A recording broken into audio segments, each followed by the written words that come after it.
The Commanders have a new head coach in Dan Quinn, which means the NFL coaching carousel has finally come to a stop. We look back at all the hires. Speaking of coaches, Jeff Hafley left Boston College to become the defensive coordinator in Green Bay. Is this a dangerous message sent to the decision makers in college football? And Damian Lillard was welcomed back to Portland with open arms.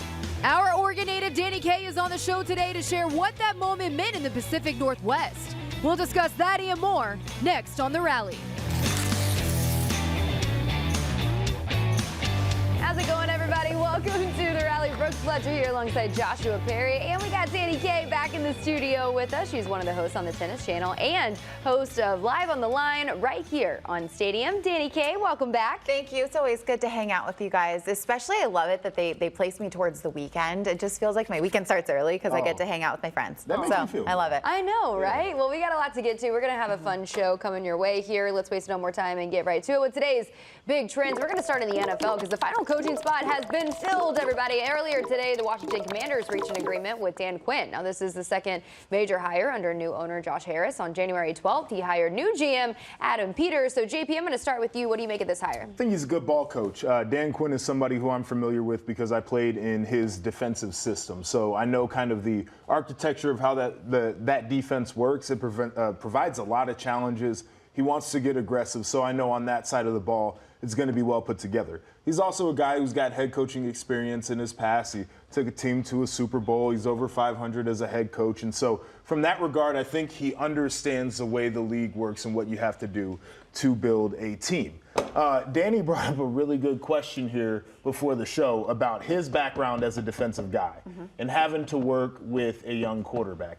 That is going to be a huge challenge for him. So I suggest he goes out and finds a really good offensive mind. I actually think a college coordinator might not be a bad idea since you're working with a young guy anyway. Give him something that he's a little bit more familiar with. But as I start to evaluate this, he's a dude who's big on culture. He's somebody who's going to bring some new life and energy into the organization. So from that standpoint, I like it. But there are going to be challenges in this job, no doubt.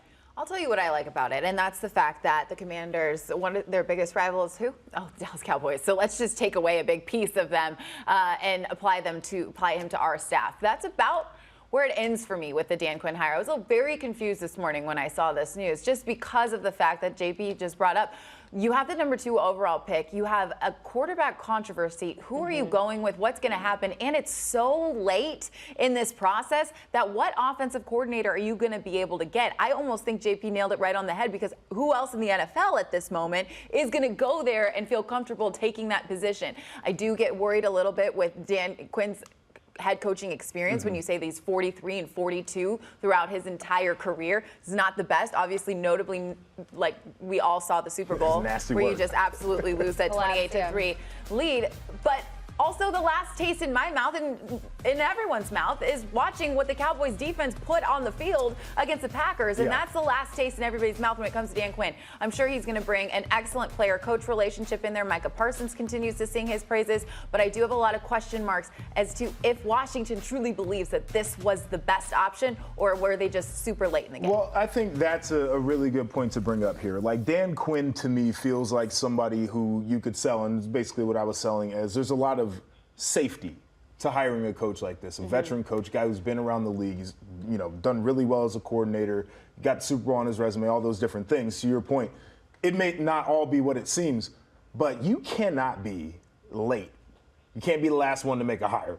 I mean, and I don't know if they felt like they were in on a Mike Vrabel and that didn't work out, or whatever the case was. Like, some of these more notable coaches, they felt like they could get, but being the last one is a tough spot. Well, and how appealing is the Commander's job? If you're a coach and you have your choice to go to because there were a lot of vacancies, right? There were a lot of teams that, guys like Jim Harbaugh or some of the better coaches they could go to. Commanders, that can't be at the top of the list. So I will say what could be appealing about it is new ownership. So it's not supposed to be the old dumpster fire that it was. And then outside of the quarterback, I'm looking at some of the offensive weapons that they have. You got Terry McLaurin out there. You got a Curtis Samuel, players like that. It feels like there are some guys to work with. And who's my guy? Sam Howell's out there. spinning the rock. Like, put up numbers. It just didn't equate to winning. I was going to say, is he still going to be the guy? Well, he's not. But you feel like if you got a guy like that and he can put up numbers with those weapons, I think it was reliant a lot on the weapons. You could talk yourself into this being a better job than it probably is. It's just interesting to me because there's no secret as you watch that entire season unfold that they were going to have a head coaching vacancy to go into the next year. I don't understand how you're last to the party. What's pretty ironic is I was reading that actually Ron Rivera might possibly be interviewing for the defensive coordinator job with the Cowboys. So doing a little swap there would actually be pretty funny. But this leads to a bigger discussion because, like I mentioned, there were tons of vacancies throughout the NFL when it comes to the head coaching position. So he was the last piece. He was the last position to be filled here. So let's just review all of the new head coaches across the NFL here. JP, which one do you think was the best hire in your opinion? Jim Harbaugh is a home run out of the whole group. Like, it's not really that much of a discussion. You're talking about a guy who basically lived in NFC championship games when he was with the Niners. You look at his whole coaching career, what he did at San Diego, and then he goes to Stanford, builds that program to something that's really respectable. Nationally, I mentioned what he did with the Niners, go to Michigan, build that thing from the abyss that it was in, win a title on your way out. We feel really confident in what he's going to do there. One of the under-the-radar guys that I really like, and he's a young dude, and that's probably the biggest knock on him. He's the youngest coach in the NFL at this point, does not have head coaching experience, Mike Macdonald. And everybody was singing his praises all year long. We saw what he did as a defensive coordinator there for the Ravens, had an aggressive group, took the football away, caused havoc. They were good in the run game, all the things that you want. He just needs to be able to, number one, get some veterans on his staff so he can learn from them. Number two, make sure he hits on the offensive coordinator hire. And it sounds like Ryan Grubb, who was the offensive coordinator for Washington, went with Kalen DeBoer to Alabama, might be interviewing for that job, maybe looking at a quarterback. Does a Michael Penix Jr. make sense? Like, these are all the challenges he's going to have to sift through, but I think he's going to be a really good coach. That's funny. That was going to be my honorable mention because I figured you were going to go with Jim Harbaugh. So I'll go an audible here and go with Gerard Mayo because I also really like that coaching hire for the Patriots. Some people could say, hey, we need an entirely new regime. We're getting rid of Bill Belichick is no longer with us. Maybe we should do things a little bit differently. But I think when you have such a legend in Bill Belichick and the way that he runs things, that is a massive shakeup to do something completely different. No Gerard doubt. Mayo, not to mention he was a player. He can relate from that standpoint. He's got the respect of his team already, and he was so well liked in that area that I do believe that he's going to have a ton of success because now he's just going to have to make sure that he can find someone in there that can manage personnel No doubt. and obviously manage the quarterback's situation there as well because that rotation is going to be tough. He's one of the many young guys that are now head coaches for the first time here. But let's get back to Bill Belichick here. Let's dive deeper into Bill and even Mike Vrabel because these are two guys with experience on their side, especially Bill Belichick. At one point, when we found out that he was leaving the Patriots, we were like, oh, no doubt he's going to another team, right? Like if he wasn't retiring. It is nuts. But there's no doubt he's not coaching. Exactly. If he wanted to be a head coach somewhere, we were saying, and majority of the people were saying that there's no way that he wouldn't be a head coach. So why do you think he is not? I think there are many people who believe that the old school Patriot way is played out. I think that Bill Belichick is probably a guy when he's sitting in these meetings who may have asked for more organizational control than people would be comfortable with him, especially at this stage in his career. And there's always a thing that we bring up, but it's like you don't have Tom Brady. And what I mean by that is not just, who's out there on the field for you. And a lot of these openings are, outside of the Chargers where you feel like you hit a home run because you got a veteran quarterback in there that a lot of people would like to have. You're looking at teams that had a quarterback issue. Young quarterback didn't work out, missed on quarterbacks in the draft or whatever the case is. So you don't have that guy there, and you don't have that voice in the locker room. So the Patriot way thing does not work. But you ask people in Boston right now, he's replacing Jeff Hafley as the head coach for BC. So he might just be right there in Boston anyway. Who knows? Because that's what the message boards were saying last night. So that's word on the street. Are you We started that rumor yesterday. You just stay on Reddit, just slide and all through? Exactly what I do. My wife yells at me, as a matter of fact. She's like, get Not off shocking of there. whatsoever. No, I mean, look, Bill Belichick, he is always going to be in the picture there. No If he doubt. wants to take a season off, he's always going to be in the mix. Mike Vrabel is a guy that you have spoken, very highly of, just the way he's able to relate to players. And so I was kind of surprised that he didn't get a position. The Ohio State job. Well, so this is where you got to go. Pressure on Ryan so, Day. yeah, Mike Vrabel, rich dude, like made a lot of money as a player. He's made very good money as a coach. So I don't think that he was like, I'm going to take a bottom of the barrel situation that I don't think is going to work well. He was heavily rumored with the Chargers, and it felt like that might be a spot if Jim Harbaugh did stay at Michigan. Ultimately, that doesn't work out for him. So to your point, I think Ryan Day is looking at this thing right now saying, all right, well, this guy might be on the street for a whole year, and this is a pressure year for me. Would he make a transition Vrabel just behind him, like, back into college at some point? It's a great question because we're going to talk later on the show about college coaches fleeing to the NFL because of the way that the sport is structured right now. But go back to your alma mater. I mean, it'd be enticing to some guys. So I don't know what happens for him in the future, but definitely on the radar. He might not be in any rush there. All right, like you said, we're going to talk a bit about that. And we're also going to talk about your team, Danny K, and that is the Trailblazers. Damian Lillard made his return to Oregon last night, which may or may not have brought a tear to Danny's eyes. So we'll share his interesting quote after the game, though. And how about Jeff Hafley? He kissed Boston College goodbye before taking an assistant's job in Green Bay. JP was talking about that. So what message does that send to the rest of the Power Five? And the Saints, Bills, and Dolphins, they are all in dire straits when it comes to the salary cap. So we'll help them figure out where to go now. That's all coming up next on The Rally.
Welcome back to The Rally. Brooke Fletcher here alongside Danny K and Joshua Perry. Guys, Wednesday was a night of returns across the NBA. And let's start up in Portland because Damian Lillard, he made his highly anticipated return. And the crowd, they welcomed him back with open arms, Danny. He got like a full minute standing ovation. And then it was the quote after the game, though, that was really, did you tear up? Yes, absolutely. Are you kidding me? This game started late. That was the late game. Here in Chicago, that's late. And I ordered a late sushi dinner, plopped myself right in bed, had a towel to make sure I didn't spill. That's smart. And I was settled in for what I knew would be a warm Portland welcome. But we knew this was going to happen, though. We did. Like, there was no reason why anybody wouldn't feel that way in Portland about him. Well, the Trailblazers, they hold a special place in your heart, and it's apparently still Damian Lillard's, because there was a quote after the game, Danny, that should probably make you happy. He said, right now I'm just in a space of like, this is where I am now. I'm in Milwaukee. I wanted the opportunity to contend, and our team has an opportunity to contend for this year and years to come, and I'm just really living in that.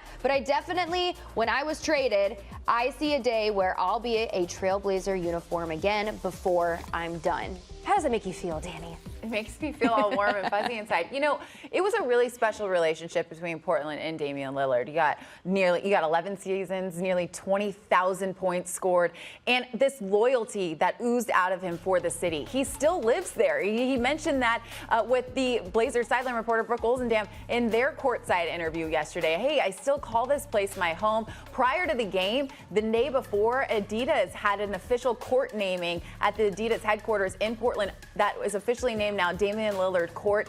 The way the city embraces him, we would love to see him come back. He is Blazers royalty, and he was treated as such. And I do have to give credit where credit is due in the way that Damian Lillard just embraced it. Because I don't know if it would have come across as special and as chilling as it was if he didn't look up to the crowd and take it all in, if he didn't also send that appreciation back towards the city. And that's what made it just such a special moment. I'm there with you on that, because I feel like a lot of times when players leave and they have some sort of disagreement with an organization, I've been there before, they're like, oh man, screw the whole thing, right? But for Damian Lillard, that was exactly what it was. It was the organization has not put me in a situation to be successful. I need to go somewhere where I can do that.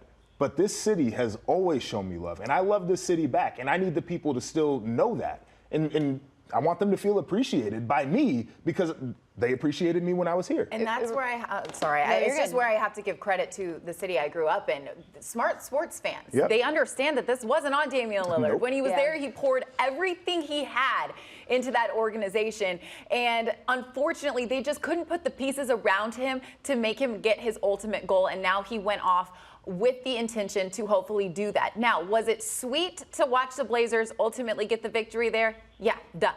But I do believe it was just a sweet overall night. It almost looked like the game was secondary. Yeah. It kind of reminds me of the Matthew Stafford situation where, he gave everything to the city of Detroit and the Lions. But, ultimately he was like, I got to have to go somewhere else in order to win a Super Bowl, and he did. But obviously the circumstances with his first return back to Detroit was in the playoffs, and so when he goes back in a regular season game, then he'll get the video and he'll get more than just booze there. I hope he didn't take it personally, because Detroit, they still do love Matthew Stafford. But Damian Lillard, he had himself a night as well. I'm just so glad that means I can wear my PDX carpet jersey, because I have it with his name on the back and didn't get to wear it because he left in the offseason after I got it. So Danny, now I know I can don it someday if he comes back. All right. Well, speaking of returns, let's get to the return in Brooklyn for Kevin Durant. And his thoughts were a little different than Damian Lillard's when he was talking about his tenure with Brooklyn and how things could have been different. He said it's just a pointless exercise, in my opinion, to think about what could have been. He went on to say he thought about what happened, what actually happened, and the reality of it. So what do you make of his remarks, JP? I think it's a very different situation for KD than for Dame. You're talking about a guy who rose to fame in Oklahoma City and then went off and won his championships there with Golden State. And then he goes to Brooklyn with the hopes of being able to put together another team that can contend for a championship. And we saw what some of those pieces were over there in Brooklyn and how it did not work out. And I think for him, the best thing to not do is think about the what ifs of that situation, because it went to hell pretty quickly. And now he's off doing something completely different on another team in Phoenix that we feel like will be a contender. So I get it for him. Like, I do think it's pointless to go back and to try to relitigate and, if only this happened and that happened, we could. Like, no, bro, he's moved on. He was there for a minute. Now he's gone. I totally get it. I will say, when I first saw his comments after the game and before the game even, I was a little taken back by it almost felt rude. But then upon further investigation and listening to his quotes afterwards, he did say, I didn't leave a lasting impact. And that spoke wonders to me, because he's absolutely right. His team did not achieve the level of success that he has at other previous stops. Now, injuries played a role in that. Personnel played a role in that. Teammates did, But I totally understand why maybe he doesn't feel that same loyalty and great memories surrounding that city and his time with Brooklyn, it makes sense to me. It felt like he was a mercenary when he was in Brooklyn. Like he was on a mission to go get the job done. He came there for a reason. They didn't do it. Like I wouldn't think twice about that either. Because we never fully got to see the big three out on the court together. I mean, because you were dealing with COVID, then you had the Kyrie issues, and then James Harden, and then, the Ben Simmons, and he came along, and then he was like, he probably was like, I'm trying to forget about that time. I'm grateful for it, but I'm trying to move on, and he obviously wants to win a championship there with Phoenix. But his return, he did have a really good game. He had 33 points, 8 assists, and 5 obviously rebounds. Showed everybody why he's been an MVP Exactly. All right, well, from the NBA to the WNBA we go. It's the first official day of WNBA free agency, and the Seattle Storm are making some thundering moves. You see what I did there? They have announced that the signing of 6-time All-Star Skylar Diggins-Smith. Now the move comes after they traded for cap space yesterday, freeing up enough space to sign not just Skylar, but one more max player as well. So it seems like they may be a super team on the horizon in Seattle, Danny. Yeah, absolutely. And it's so awesome to see what Skylar Diggins-Smith has been able to do even this far into her career. She's 33 years old, which is not old because I turned that in about a month. But she is averaging 19.7 points per game last year. That was third across the entire league. She had 5.5 assists per game, which was very close to her career high. 4 rebounds as well, which is also a career mark for her. So she's not slowing down anytime soon. What is so fun for her, at least in fans, if you are fans of this Seattle team, she gets to reunite with her former teammate from Notre Dame and Jewel Lloyd there. And just the atmosphere in Seattle, they love women's sports. In fact, the Pacific Northwest does. You've got the Sports Bra Bar in Portland, just a couple hours south of Seattle. Those fans will definitely drive up to be able to watch the closest professional women's basketball team. And the fact that they're stacked just shows that they know that this city will show up for them in Seattle to show up for the game. They're going to be just excited to watch women's basketball. And so it's nice to have a team that has superstars on it. Yeah, I think that's a great point about Seattle and the attraction of playing there for a lot of these women. And I start to look at this league too, and people want to cast aspersions about what they think women's sports are. And some people like to talk about how they hate the super team aspect of things and the whole thing there. And you know how I feel. We need dynasties, we need super teams because we need people to win, but we also need a villain in sports. I think that, sports deserves to have a good villain. This is what competitive sporting looks like. And so for people who try to say that women's sports are uncompetitive, when I see people making all-in moves like this, we're going to clear up some cap space. We're going to go out, get some of the best people that have ever played this game. I'm totally here for it. I love to see it. And now we're going to get some big battles out there in the W. And look, there was a legacy in Seattle already. We had Sue Bird there, right? And they're trying to rebuild, but they didn't take long to do it. And I think that that's very cool for Seattle, for their team, and the idea of a dynasty moving forward. Well, yeah, as we're trying to bring more eyes to the W, I mean, I think this is what it creates conversation, it brings eyeballs, and so we have the Liberty, we have the Aces, and now another player in the W in the Seattle Storm, so we'll see if they make more moves as we get ready for the season. But guys, we got more coming up because we got to talk Tennessee, and they are in the middle of a sticky situation here. Yeah, your Tennessee Vols, Danny. Is it time for the NCAA to just buzz off? Well, we're going to debate coming up next.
Tennessee is just the most recent school in hot water. This continues a pattern of the NCAA cracking down on the NIL, and this begs the question, are we heading to a world where big-time athletics break away from the rest of collegiate athletics? Well, Pat Forty from Sports Illustrated shares his thoughts on red corner, blue corner earlier today.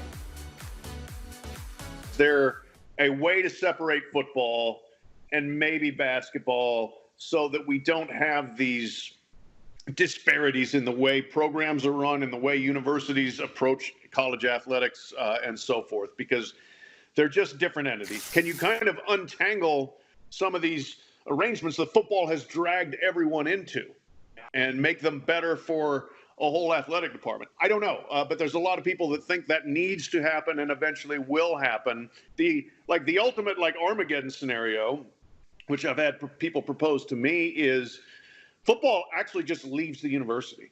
It goes and becomes a separate entity. They rent the stadium, they rent the big house, they rent the horseshoe, it's Wolverines Incorporated, Buckeyes Incorporated. You use the facilities, but you pay for that. You pay for the licensing for the nickname and the colors and the logos and all that stuff, but you're not technically affiliated with the school. All right, good stuff from 40 there. All right, there's a lot to unpack, so let's just break this down, Joshua and Danny. Their AD, Danny White, he released this statement here, which said in part, "It is clear that the NCAA staff does not understand what is happening at the campus level all over the country in the NIL space. After reviewing thousands of Tennessee coach and personnel phone records, NCAA investigators didn't find a single NIL violation, so they moved the goalpost to fit a predetermined outcome. This is obviously silly and not productive, as it is blaming the membership whenever they are challenged." All right, what is your read on just the whole situation there in Tennessee? Yeah, this is a mess, I think, for multiple reasons. First off, you have the Tennessee and Virginia now, suing the NCAA. So you got litigation involved. You know that's not going to be necessarily a great outcome. And I'm not exactly sure that anybody wants it to get to this place, because we know discovery can reveal some things that people don't necessarily want to see. But from the NIL standpoint, particularly for Tennessee, they are saying, listen, we're going to push back on all of this, because now we're at a point where we just see the NCAA trying to flex their muscles. Go back to the season, beginning of the season, really, with Michigan, their investigation when it came to the recruiting violations. NCAA put out a statement. They don't put out statements when there's an open investigation. That was really the first time we kind of saw it. We get to this one. NCAA had a statement out there. Tennessee's like, nah, you guys don't get to do this to us just so you can try to save face. And it feels like the NCAA has been trying to garner PR wins left and right, and they can't because they're inept. And Tennessee's challenging them on that. They say that your direction is not clear to us. When we call people in your office, ask two people the same question, we get two different answers. We don't know how we can navigate in this scenario. When you make the rules, you don't ask your members for input on the rules. So you don't know what's going on campus. We do. We're trying to tell you the best way to do this, and you don't want to listen. We're done with you. You know, and I understand where they're coming from, and I don't just say that as somebody that worked at the University of Tennessee and went to school there for a year, okay? I'm going to take the bias out of it. Absolutely agree. Okay, so I've looked up this story and all the different parts of it, right? And I still don't understand it. And we're talking about 16, 17, 18-year-olds that are supposed to understand the intricacies of the NIL. When the NCAA passed the rule to allow that, they should have had some sort of class, some sort of guidelines for schools to be able to pay attention to, coaches to be able to pay attention to, because like Joshua just said, if you call two different people in the office and they give you two different answers, that means even the NCAA doesn't understand what exactly these rules are. And that is what makes this so darn confusing, because okay, if you're flying somebody on a private jet, are you allowed to use private jets? Yes or no? Probably not. Okay, but can that booster that has the private jet give the school 30 grand to go to the next player? Apparently, yeah, kind of. There is a way for that to happen. And that's essentially what we're looking at. There is such a fine, fine line. Here's the other thing, just to jump in on this, because I like where you're going, right? Because you asked a question that seems convoluted, but it's the reality of how things operate. And I think this is part of where the disagreement between the NCAA and institutions are coming, because they're telling you, like, these complicated things actually happen. So part of this investigation is into Spire, which is the NIL collective there that works in conjunction with Tennessee. It's not a part of the university, but they work with the university and the athletes there.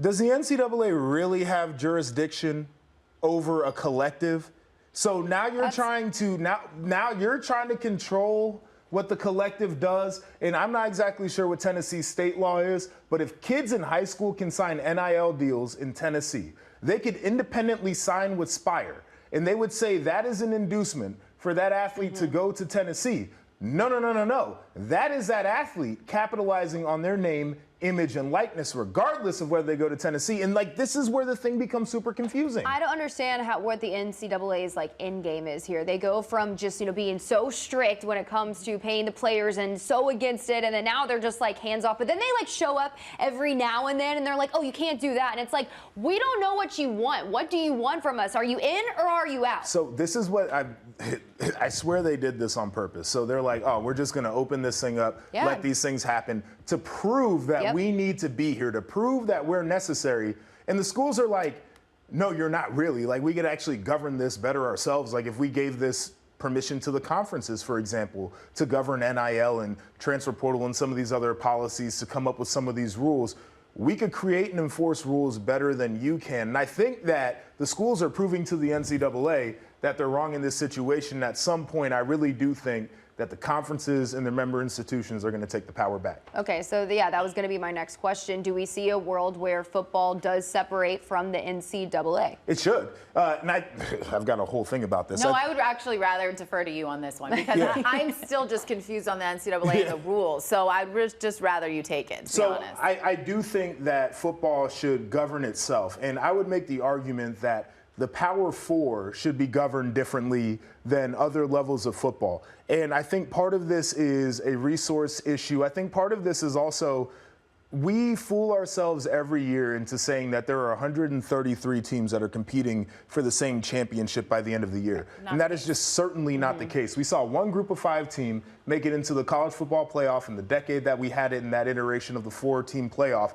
12-team playoff ain't helping those teams, if I'm being completely honest about it. So they should definitely separate it from that regard. And then ultimately, if I'm looking at the structure of collegiate athletics right now with super conferences, you're telling me that a volleyball player who plays for Washington should have to fly to State College in the middle of the week. I was going to say, don't ask a former basketball player the thought process on this, because I agree with you. I almost think it is. You have now taken, obviously, a Pac-12er at heart. So you have taken the reason that they signed with a lot of these schools and have completely just got rid of it and haven't. Look, you've got different teams that have won championships over and over again, have built dynasties among their programs, and it hasn't mattered because ultimately they are not the football factory, and the football factory is what drives this thing. And because they're not, now all of a sudden they're, like you said, their parents, their families, everybody's having to fly clear across country when they thought they'd be able to drive from UCLA to USC to maybe all the way up the West Coast. Sure. That's not far. Arizona, 4-hour drive from Southern California. I mean, you're taking the families away from it. And let's be clear about this, is there is a way that football can still drive the finances of this thing. I'm not saying that football cannot support some of the other sports, because I think you'd have to, otherwise you wouldn't be able to fund rest of your athletic department. And it's the right thing to do. I came from an athletic department that funded 36 varsity sports, and I am not mad about any of that because I met some of my best friends that were athletes on non-revenue programs, but the idea that they have to they would have to travel from coast to coast to be able to compete in season is asinine to me. We shouldn't be doing that. And not to mention that they have to still take classes and there's academics still involved. And I they could take. That's a whole different conversation. That's a whole conversation. We forget that these are student athletes too, and they are going to school as well here. But there's so much that we can dive into that, and we're going to talk more college football later on the show. But let's talk some Super Bowl, shall we? Because we're gearing up for that. We got the Chiefs taking on the 49ers, and Media Machine. It's already underway. So America is really familiar with the big games, obviously, in this game here. But which players do you think are really going to benefit from the media spotlight? Oh, can you hold this for a second? Absolutely. Have you guys watched Taylor Swift effect on Travis Kelce and the Chiefs? Okay, well, if you watch when Isaiah Pacheco scores, she's just like that. It's her second favorite player. She loves him. You mean to tell me the Swifties are not going to pick up on Isaiah Pacheco love? And if you take a look at his family, it's very interesting. He's lived a tough life. His upbringing, he had a brother and a sister die within a couple months of each other when he was in high school. He's really just from a Rutgers team to be able to hop on this Chiefs team and be able to be as effective as he has been. But really, let's be honest here.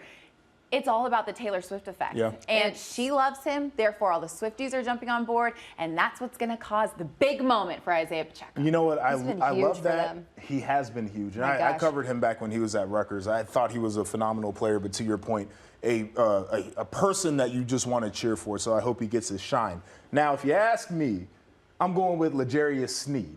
Okay, so it's cornerback for the Chiefs, a guy who has been pivotal in this defense that I don't think gets enough appreciation. But, you know, we saw a few years ago, Malcolm Butler got the interception in the Super Bowl and everybody knew his name. And I feel like there's an opportunity here for a defensive player to make one of those games that shoots them into a household national name. Well, and I mean, the Chiefs defense, that's been their calling card this season. I mean, obviously the offense has stepped up in this postseason here, but their defense has been so good. You can also give some credit to George Karlaftis. Sure. You like to call him the Greek freak. The real Greek freak. The real Greek So freak. you're saying here. that a big play is going to happen, and that's why he's going to be a big name. I think so. Oh, I like Yeah. that. I was like talking about the stuff going into the Super Bowl, you No, know, all it's the all- press it's and all all the good, media. yeah.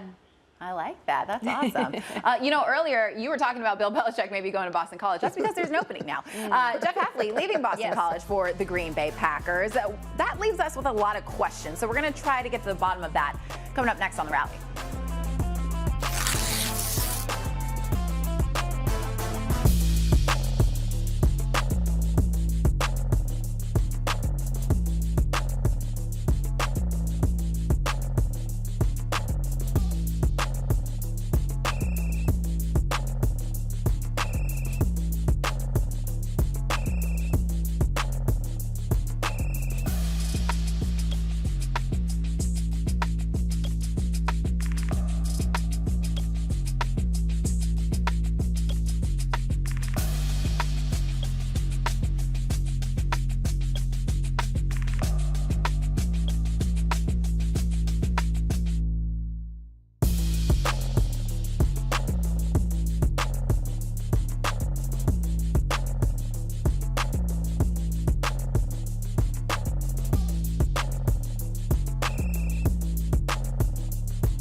Welcome back to The Rally. Look, we hinted at it earlier in the show that there's not been opening at Boston College. That's because Jeff Hafley left Boston College yesterday to take the defensive coordinator job in Green Bay. And it's really just not every day that we see a head coach leave a Power 4 job for an assistant job in the NFL. So what does this situation tell you?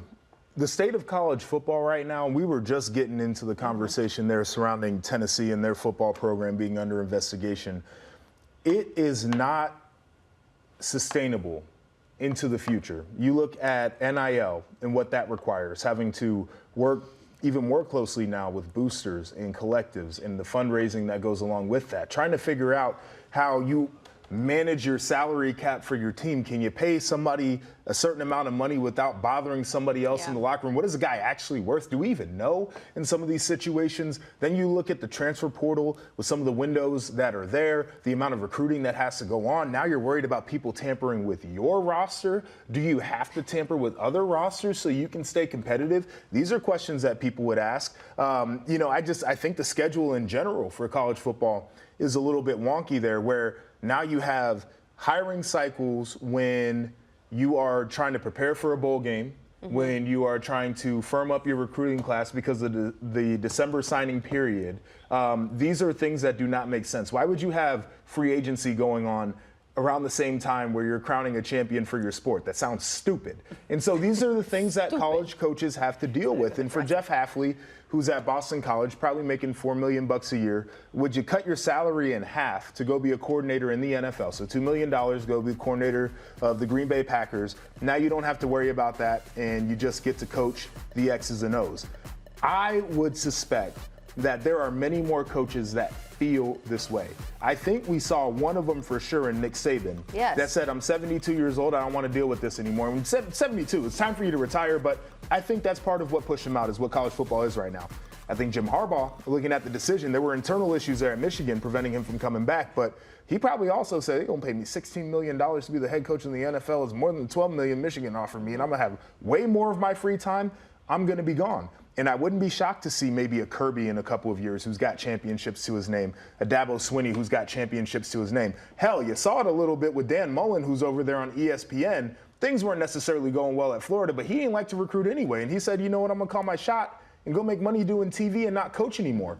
And I think more coaches are considering that type of lifestyle right now. Well, and all the uncertainty and everything that you were talking about dealing with NILs, you're trying to convince players to come to your school along with trying to convince players to stay. And Hugh Freeze, he was very open about how Auburn, they lost the bowl game. And he was like, I couldn't even prepare for this bowl game because I'm trying to convince my players not to enter the transfer portal. He said that he didn't start working on the game plan for that game until a week out. You've got almost a month to prepare for it. He said a week before the game, he looked at the game plan because he's trying to figure out his staff and he's trying to figure out his roster. Right. It's crazy. And you're not only worried about what's going on within the building, but think about the expectations. A guy like Nick Saban or Jim Harbaugh and all the outside noise that you're having to deal with to just keep this program afloat and winning, right? To meet those expectations. It's a lot for a coach to deal with. And so I don't blame coaches wanting to maybe go to the NFL where it's more black and white, right? Like you're not having to deal with your, well, kind of recruitment, I guess, if you want to say, but you're not. There's like a free agency period. Exactly. Right? There's free agency. Like it's way more simple and you're dealing with grown men. Right. Now, we don't even talk about like you're dealing with kids. You're dealing with young men who are still trying to figure out life. And then you're throwing millions or thousands of dollars at these kids that don't know, a lot of them don't know how to handle money. So it's like you're disciplining them. You're dealing with so much as a head coach in college football now. It's not as simple as it used to be. And so I understand why guys, they're like, listen, wipe my hands. I did what I could. I'm going to the NFL, and I'm just going to take a pay cut. So why, at this point, if a coach is heading into the coaching ranks,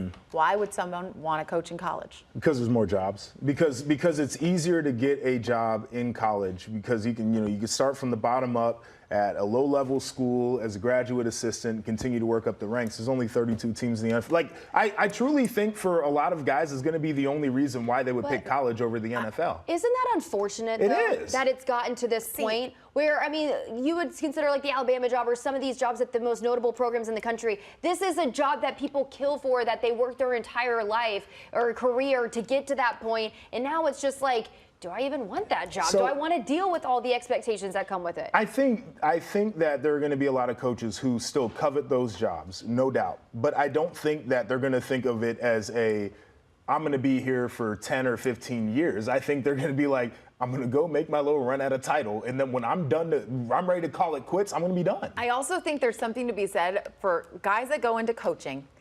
Not just guys, women as well. Yes. That go into coaching with the intent to change someone's life, right? I do believe that still exists, where people try to go into these programs to make an impact on these athletes and make them into better men, which is why I would argue that, college coaching gigs at like a Montana, it's some of these smaller schools that still see a lot of success, but are not going to get tons and tons of NIL money being thrown at them. That kind of takes that out of the picture. These kids just go there because they want to win. But I would say the flip side of that, because I've heard people talk about that, and I think it is a valuable point, because there is a certain type of coach that wants to work with young people.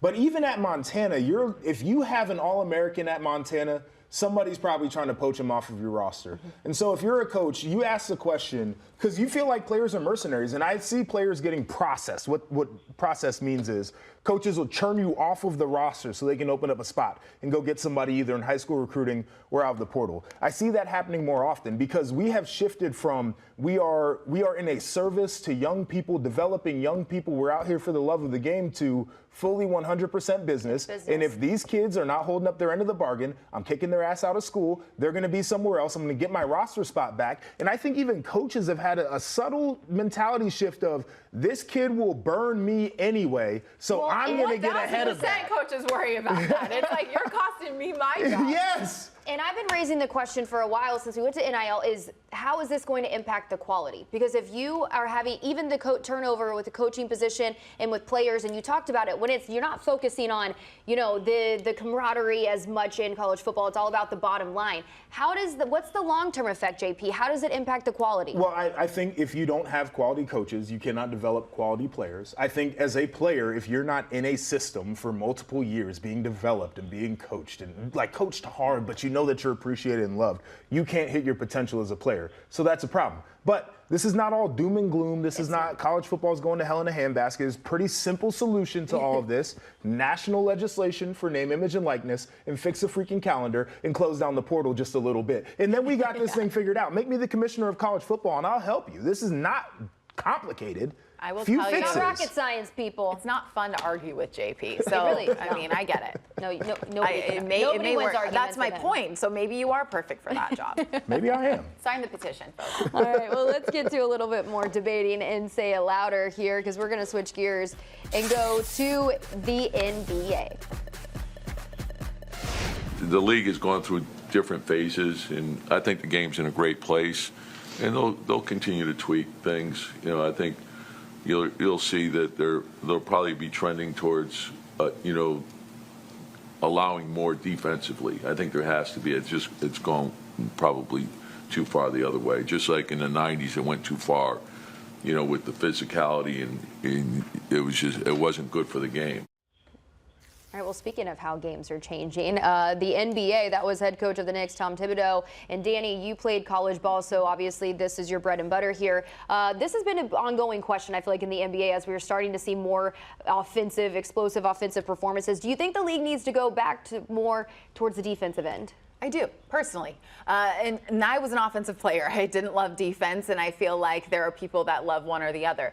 But I just feel like it's taking away from the game a little bit because defense is what kind of, when you go down the stretch and there is a close game, you're like, oh, they can get a defensive stop. We're no longer thinking that. We're thinking who's going to be able to cross half court and make a three right after they cross the line. It is no longer about who can just get down and get stops. And I don't love that. It's not my favorite style of basketball. To me, the true game is to show up a defensive effort. The old saying is, and if you are a Love and basketball fan like myself, it's defense wins championships, offense sells tickets. Offense sells tickets, defense wins championships. Anyways, but that's not the case any longer. Now it's just who has the most amount of offensive firepower to get it done and a defense that is middling enough to be able to hold their own long enough for their offense to take over. Yeah, I get frustrated by it in some senses. I think we all love seeing the explosive performances because it's a marvel.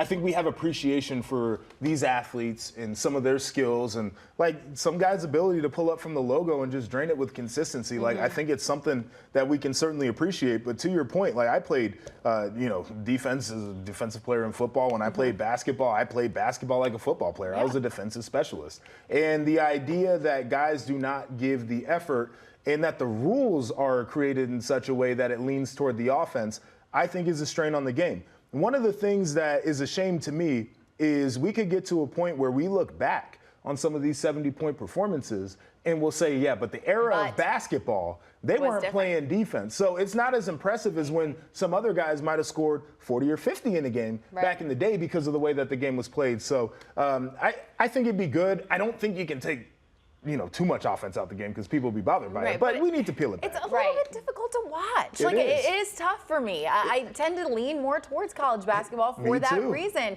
because there's a little bit more emphasis on defense. Right. Someone scoring 70 points, my mentality from college is that, like, you would just get creamed at practice the next day. Like, you don't get to play offense the next day at all at practice. You are just doing double practices 2-a-days, only focusing on the defensive end, and your legs are not coming out of that defensive squat. I mean, that's not what's happening, Karen. No, yeah, 4 players that scored 70 points in the last 13 months. Oh my That's gosh, just that's crazy. so many. I know, to think about. And so, I mean, like, but then you think about, okay, where does the line, how do you find that balance? I think the rules, right? Like hand checking, more physical defense. If you allow that, I think certainly it would change the game. I also think if there was a way to incentivize players and coaches to actually want to spend time on the defense, they would do it. Danny, you should be a coach. Fouls. It's not a foul. It's like you breathe on somebody and they're blowing the whistle. It's like, come on, what are we doing? You know what? You know how often you just get in there, you grab their jersey, you're up close next to them, like, that's defense. Just a little tight. I wasn't playing defense if I wasn't pinching the post down there and making her uncomfortable as I'm sliding through a screen. She's absolutely got little bruises from my fingernails. We saw Danny play in college. That would have been fun. All right, coming up, guys. How about steroids? I don't know. Yeah. What? JP? No, not me. That's always been a problem. Oh, no, he can't defend himself. All right, they've always been a problem in the sports world, but what if they weren't? Okay, billionaire Peter Thiel, he is solving that problem, so we're going to tell you how next on The Rally.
Welcome back to The Rally. Brooke, Danny, JP here. Guys, Peter Thiel and a group of venture capitalists, they are funding the enhanced games. Okay, so it's an Olympic-style competition that allows performance-enhancing drugs, hence why we have steroids back here in the monitor. Now, this is something that people have thought about in years past, with this competition starting in 2025. So the events will include everybody. We got track and field, your favorite. We got swimming, gymnastics, weightlifting, and combat sports. Should I start training? No, I'm joking. It's a joke.